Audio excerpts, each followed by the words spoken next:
అంతర్జాతీయ మార్కెట్లను కొన్ని రోజులుగా కలవరపెడుతున్న ఊహాగానాలకు అమెరికా అధ్యక్షుడు డొనాల్డ్ ట్రంప్ తెరదించారు. బంగారం దిగుమతులపై తమ ప్రభుత్వం ఎలాంటి సుంకాలు విధించడం లేదని ఆయన స్పష్టం చేశారు.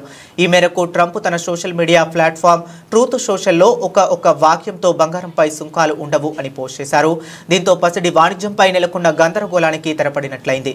ఇటీవలే స్విట్జర్లాండ్ నుండి దిగుమతి అయ్యే 1 కిలోగ్రామ్ 100 ఔన్సుల గోల్డ్ బార్స్ పై America customs and border protection విభాగం సుంకాలు విధించవచ్చని ఒక వార్త హల్చల్ చేసింది. ఈ వార్తలతో బంగారంపై దేశాల వారీగా సుంకాలు విధిస్తారేమోనన్న ఆందోళనలు మొదలయ్యాయి.